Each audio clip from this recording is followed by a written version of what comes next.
হ্যাঁ রে, গাড়ির তেলের লাইন বন্ধ করে রাখছি, এই জন্য তো ভয় পেয়ে গেছি যে গাড়িতে তেল নেই কেন।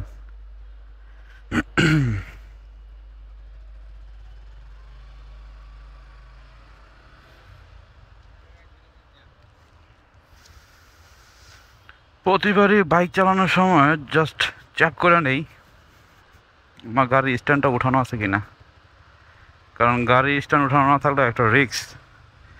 যদি সাইড কেটে কর্নারিং করতে যাব তখন হয়তো বা স্ট্যান্ডের সাথে লেগে গাড়ি স্লিপ খেয়ে পড়তে পারে।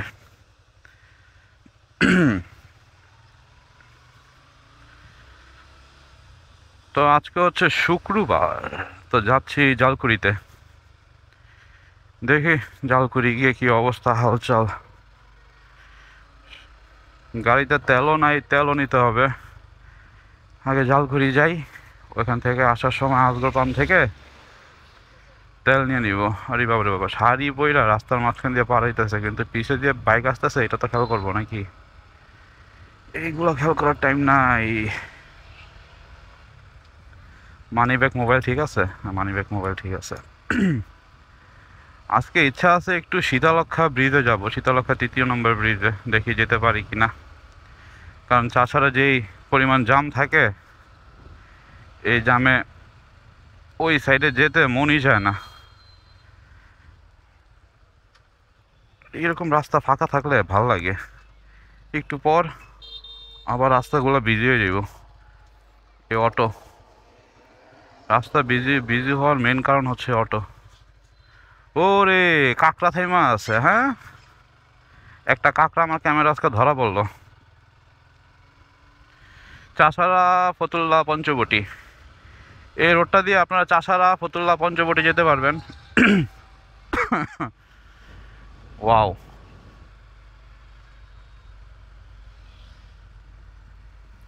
এখন বর্তমানে আছি হাজীগঞ্জ, এটা হচ্ছে আমার নানুর বাড়ি এলাকা।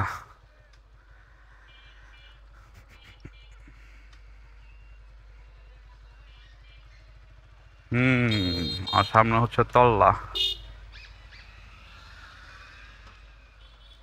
একটা সময় এই সাইডটা দিয়ে রেল লাইন ছিল, এদিক দিয়ে মানুষ বেশি একটা যাওয়া আসতে করতো না, এত পরিমাণ রাস্তা ভাঙ্গা ছিল। আর এই জায়গাতে যে এত সুন্দর রাস্তা হবে এটা একদম কল্পনার বাইরে, মানে কল্পনাই করতে পারি নাই এত সুন্দর একটা রাস্তা। এই রাস্তাটা একদম পুরো নান টিভির এদিক দিয়ে বের হয়েছে, মানে নারায়ণগঞ্জ ঢাকা লিং রোড দিয়ে বের হয়েছে এই রাস্তাটা। আরে বাবা বাবা, একটা কবর দেখতে পাইলাম, এত বড় স্পিড ব্রেকার রে ভাই, আরে বাপ রে বাপ। স্পিড ব্রেকার গুলো একটু ছোট দিলেও পারতো, একদম বেশি বড় দেওয়া ফেলছে। যাই হোক, যাই।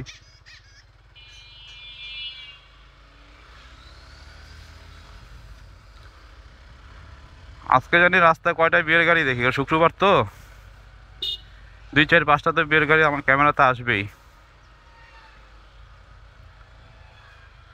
একটা কোশ্চেন আমার, সব বিয়ে কেন শুক্রবারে হয়? মানে রবি সব মঙ্গলবারে কেন বিয়ে হয় না? মানে ম্যাক্সিমামই শুক্রবার। আমি বিয়ে করলে অন্তত সোমবারে করব, ইচ্ছা একটু ডিফারেন্ট ডে। সোমবারে সোম হবে, মঙ্গলবারে মঙ্গল হবে না, মঙ্গলবারে করলেই ভালো, কারণ মঙ্গলে একটা মঙ্গল যাত্রার একটা ব্যাপার স্যাপার আছে, তো মঙ্গলবারেই করবো বিয়েটা। ওরে রোদের কি আলো, সে লাগতেছে ভিউটা। যাই হোক, রাস্তাটা অসাধারণ।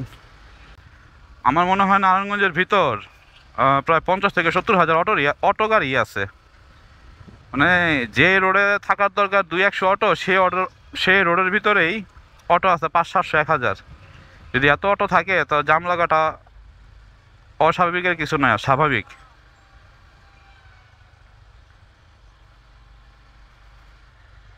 মানে সব জায়গা দিয়ে, এই দেখেন একটা বাস, ঢাকার নগর পরিবহন, আসবো সাইড দিয়ে, আস্তে আস্তে এই সাইড দিয়ে। তো এগুলা যদি করে তাহলে তো অ্যাক্সিডেন্টের হওয়ার সম্ভাবনা বেশি। আমার বাইকের তেলও পুরো অল্প, আল্লাহ জানে আমি গিয়ে এই আজগর পাম্পে আসতে পারবো কিনা।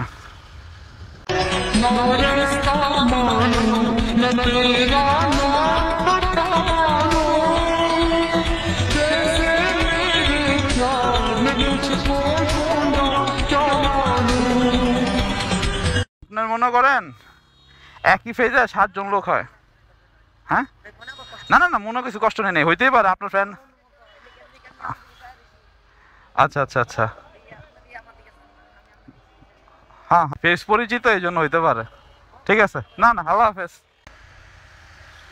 এই পৃথিবীতে একই ফেজের মানুষ 7 জন হয়। কিছুক্ষণ আগে এক রিক্সাওয়ালা মামা আমাকে দেখে বলতেছে তার এক ফ্রেন্ডের ফেজ নাকি আমার মতো, সে সেনাবাহিনীতে আছে। তা আবার সে এটাও বলতেছে, ভাই আপনাকে বলছি কিছু মনে করবেন না। এখানে তো মনে করার কিছুই নাই, কারণ আমার ফেজের মতো হতেই পারে। কারণ আমি যেটা জানি একই ফেজের মানুষ পৃথিবীতে 7 জন হয়। তো যাই হোক, লোকের কথাটা শুনে খুব ভালো লাগলো। আর অন্তত একটা বন্ধুর ফেজের সাথে তো আমার ফেস ম্যাচ করছে। এতদিন আমার একটা ধারণা ছিল আমি হয়তো, হ্যাঁ এতদিন ধারণা ছিল আমি ওয়ান পিস, আমার ফেজের মতো আর ফেজ নাই।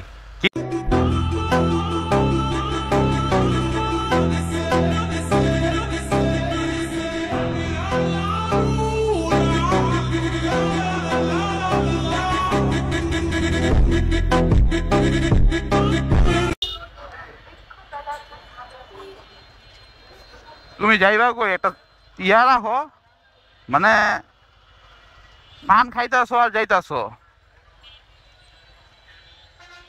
কি অবস্থা! মানে কাঁচা সুপারির পান খাইয়া মানে এক একটা মাতাল হইয়া থাকে।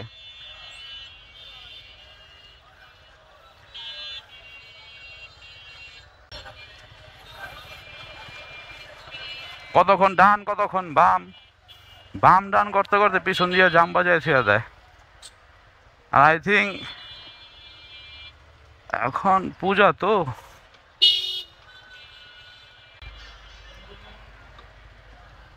সারা জীবন শুনলাম মেয়ে মানুষ নাকি অটো থাকলে অটোর নাকি স্পিড বেড়ে যায়, আর এখানে দেখি মেয়ে মানুষ অটোতে আছে, অটোই চলে না। আরে কি অবস্থা!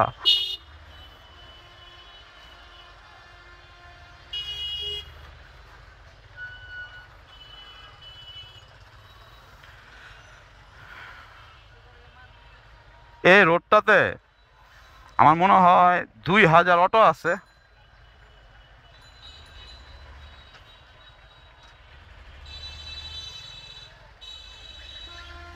তোমার এই গাড়িতে যেভাবে বসে থাকে না, এগুলো দেখলে আমার খুব কষ্ট লাগে। মানে কষ্ট বলতে কি, আহ, মানে খুব পরিমাণ কষ্ট লাগে। দেখেন কি অসহায়ের মতো বসে আছে, গাড়ি চলে না, কতটা কষ্ট।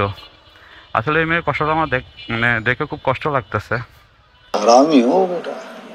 যাক, যাই হোক, কিছু করার নাই, দেখে দেখেই পার করতে হবে।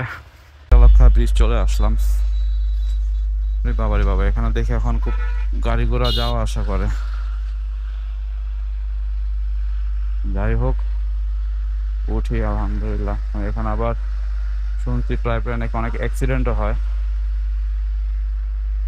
আসলে অ্যাক্সিডেন্টের মূল কারণ হচ্ছে আমরা নিজেরাই সতর্কতার সহিত বাইক ড্রাইভ করি না, উল্টাপাল্টা চালাই, আর যেখানে বেশি গতি দেওয়ার না সেখান থেকে বেশি গতি দেই। আর এই সর্বনাশ! এই দেখেন ছাপরি, এইটা হচ্ছে ছাপরি প্রো ম্যাক্স, হেলমেট নাই, কিচ্ছু নাই, একদম বিন্দাস মোডে বাইক চালাইতেছে। আই কি সর্বনাশ! ওদেরকে দেখে গান গাইতে মন চাইতেছে, তেরে নাম হামনে কিয়া হ্যায় জীবন আপনা সারা সনম। তো যাক, আমার ক্যামেরার মধ্যে অন্তত একটা ছাপরি তো ধরা পড়ছে। এই ছাপরিদের কারণে আজকে এই দশা। আসলে হেলমেট পরাটা খুব ভালো, কারণ আপনারা যদি হেলমেটটা পরেন, কারণ বিপদের কোনো হাত পা নাই, ঠিক আছে, কখন কোন রাস্তার মধ্যে কোন দুর্ঘটনা হয়ে যায়। তো হেলমেটটা পরা থাকলে কি হয়, সেফ, মানে আপনি অন্তত সেফ, বালু থেকে সেফ, সব দিক থেকে সেফ।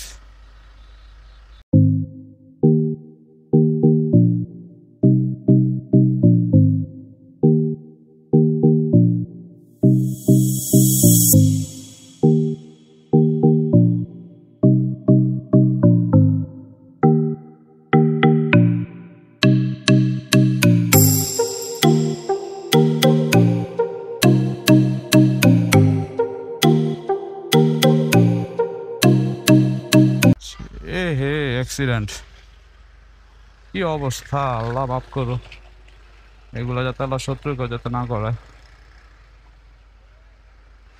ওর মনে হয় চাক্কা ভেঙে গেছে এরকম মনে হইতেছে, কিন্তু এত মোটা চাকা ভেঙে গেল কিভাবে, এটা তো একটা কোশ্চেন। যাক, এখানে আমার ভিডিও শেষ করি, সবাই ভালো থাকবেন, আল্লাহ হাফেজ। Камине в 6 утра, фотография твоя, горят воспоминания о тебе.